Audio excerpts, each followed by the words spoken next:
गांधीजींचा पुतळा घरी नेण्याची परवानगी द्या, संजय काळेंची मागणी। कोपरगाव शहरातील गांधीनगर रोडवर असलेल्या राष्ट्रपिता महात्मा गांधींच्या पुतळ्यासमोर फ्लेक्स बोर्ड लागल्याने गांधीजींचा पुतळा पूर्ण झाकला गेला होता, तरी प्रशासनाच्या अधिकाऱ्यांनी दुर्लक्ष केलं। ही बाब कोपरगाव शहरातील सामाजिक कार्यकर्ते संजय काळे यांच्या लक्षात आल्यानंतर त्यांनी संबंधित अधिकाऱ्यांना फोन करून याची माहिती दिली। तुमच्याकडून सदर पुतळ्याची देखभाल होत नसेल, सदर गांधीजींचा पुतळा मला घरी नेण्यास परवानगी द्यावी, अशी मागणी केली आहे। सध्या कोपरगाव शहरामध्ये मोठ्या प्रमाणात अनधिकृत फ्लेक्स लागत आहे, त्यामुळे शहराचे विद्रुपीकरण होत आहे। सामाजिक कार्यकर्ते वारंवार या फ्लेक्स बोर्ड संदर्भात प्रशासनाकडे तक्रार करतात, मात्र कोणतीही ठोस भूमिका घेऊन कारवाई केली जात नसल्याने पुन्हा पुन्हा बेकायदेशीररित्या फ्लेक्स लावले जात आहे। आता तर चक्क राष्ट्रपुरुषाचे पुतळे फ्लेक्स उभे करून झाकले जात आहे। प्रशासनाच्या अधिकाऱ्यांनी लवकरात लवकर योग्य ते पाऊल उचलून कारवाई केली नाही तर कोपरगाव नगर परिषदेचे मुख्य अधिकारी आणि शहर पोलीस स्टेशनचे पोलीस निरीक्षक यांच्या तोंडाला काळे फासणार असल्याचा इशारा सामाजिक कार्यकर्ते संजय काळे यांनी दिला आहे। संजय काळेच्या तक्रारीनंतर पोलीस आणि पालिका कर्मचाऱ्यांनी येऊन सदर फ्लेक्स पुतळा समोरून काढून घेतला आहे।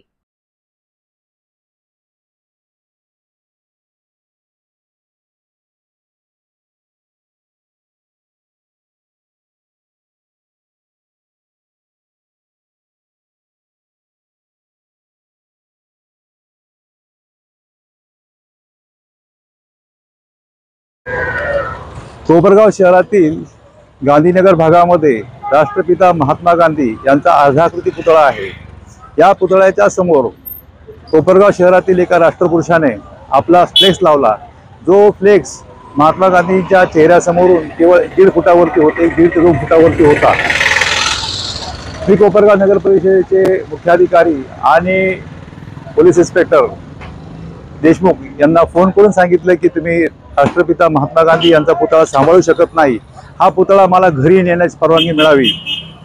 हा जो राष्ट्रपुरुष कोणी ज्याने त्या महात्मा गांधींच्या पुतळ्यासमोर फ्लेक्स लावला, त्याला हा जो चौक आहे त्याला डोनेट करून टाका आणि कोपरगाव नगर परिषद त्यांच्याच मालकीचे असलेले पुतळे सांभाळू शकत नाही, हे पुतळे काढून मला घरी नेण्याची परवानगी द्यावी।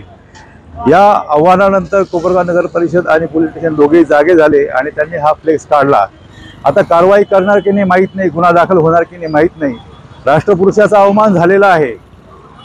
बेकायदेशीर फ्लेक्स लावणे सुप्रीम कोर्टाने बंदी घातलेली असताना कोपरगाव शहरामध्ये जागोजागी नवीन नवीन फ्लेक्स रोज पाहायला भेटतात, म्हणजे कायद्याचा धाक राहिलेला नाही। ह्या नगर परिषदेला आणि कोपरगाव पोलीस स्टेशनला काय द्यायचा धाक आहे असंच वाटतं। यांना मिळणाऱ्या उत्पन्नाच्या पेक्षा यांना मोठं वाटतं। त्यामुळे राष्ट्रपुरुषांचा अवमान होताना गुड मॉर्निंग इंडिया सारखी जी कार्यक्रम असतो, गुड मॉर्निंग इंडिया म्हणजे पोलीस स्टेशन, सकाळी त्यांचा निरीक्षक प्रत्येक पुतळ्याला चक्कर मारून येतो, कुठल्या पुतळ्याचा अवमान झालेला नाही। हा इथे एवढा मोठा झालेला अवमान कोपरगावच्या पोलिसांना दिसला नाही, ही खेदाची बाब आहे।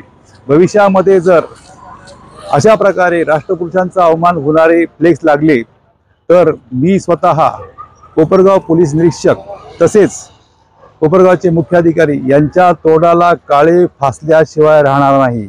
आमचे राष्ट्रपुरुष, आमचे महापुरुष, त्यांनी दिलेल्या बलिदानामुळे आम्ही हा स्वतंत्र भारत पाहू शकलेलो आहे। त्यांचा जर यांना सन्मान करता येत नसेल तर ह्या पोलिसांनी, ह्या मुख्याधिकाऱ्यांनी राजीनामे द्यावेत।